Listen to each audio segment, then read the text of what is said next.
Hello' বন্ধু-বান্ধৱীসকল, তোমালোক কেনে আছা? আশা কৰোঁ সকলোৱে ভালে আছা। আজি তোমালোকৰ মাজত লৈ আহিছোঁ ক্লাছ 12 অৰ্থাৎ দ্বাদশ শ্ৰেণীৰ এডুকেশ্যন কিতাপৰ চেপ্টাৰ নম্বৰ 2 অগতানুগতিক শিক্ষা, তাৰ পৰা কেইটামান গুৰুত্বপূৰ্ণ কুৱেশ্যন আনচাৰ আজি এইটো ভিডিঅ'ত ডিছকাছ কৰিম। চ' বন্ধু-বান্ধৱীসকল, ব'লা ভিডিঅ'টো আৰম্ভ কৰোঁ।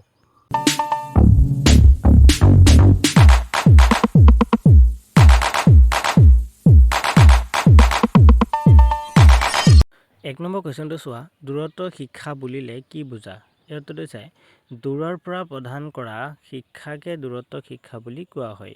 2 নম্বৰটো চোৱা, দূৰ শিক্ষাৰ সংজ্ঞা দিয়া। এই শিক্ষা প্ৰদান কৰি কেইটামান উপায় লিখা।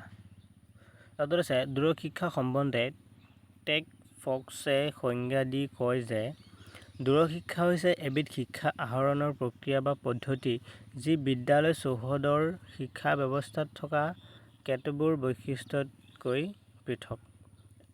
এই শিক্ষা প্ৰধানকৈ কেইটামান উপায় হ'ল: ক নম্বৰ যোগাযোগ লিখা আৰু খ নম্বৰ মুক্ত শিক্ষা।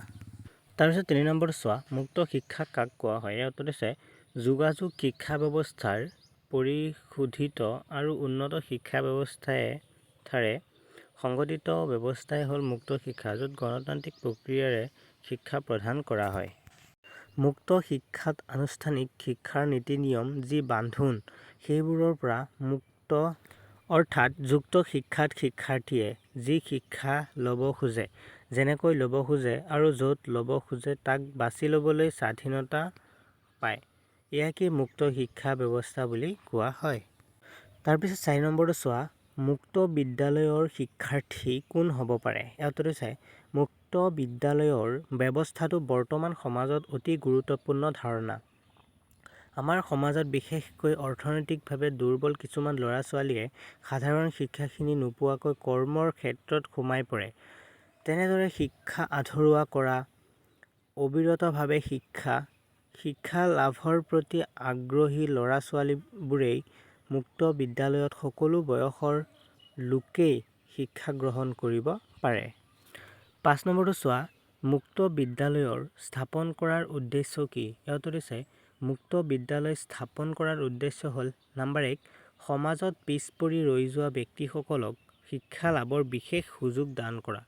2 নম্বৰটো চাই কম সময়তে অধিক সংখ্যক লোকক কাৰিকৰী আৰু বৃত্তিমূলক শিক্ষা লাভৰ সুযোগ দিয়া। 3 নম্বৰটো হ'ল দূৰ শিক্ষণ পদ্ধতি আৰু আধুনিক সংযোগ কৌশলৰ মাধ্যমত নমনীয় ধৰণৰ উদ্ভাৱনমূলক শিক্ষাৰ ব্যৱস্থা। তাৰপিছত 6 নম্বৰটো চোৱা, মুক্ত বিশ্ববিদ্যালয় প্ৰথমতে ক'ত আৰু কেতিয়া স্থাপন কৰা হয়? এইটোতে চাই মুক্ত বিশ্ববিদ্যালয় প্ৰথমতে অন্ধ্ৰ প্ৰদেশৰ হায়দৰাবাদত আৰু 1882 চনত স্থাপন কৰা হয়। তাৰপিছত 7 নম্বৰটো চোৱা, অসমত স্থাপন কৰা মুক্ত বিশ্ববিদ্যালয়খনৰ নাম কি ৰখা হৈছে? এইটোতে চাই অসমত স্থাপন কৰা মুক্ত বিশ্ববিদ্যালয়খনৰ নাম কৃষ্ণকান্ত সন্দিকৈ ৰাজ্যিক মুক্ত বিশ্ববিদ্যালয় ৰখা হৈছে। চ' বন্ধু-বান্ধৱীসকল, নেক্সট এটা ভিডিঅ'ৰ কাৰণে মোৰ চেনেলটো ছাবস্ক্ৰাইব কৰি ভিডিঅ'টো এটাকৈ লাইক কৰিব নাপাহৰিবা। থেংকছ ফৰ কিপ ৱাচিং মাই চেনেল।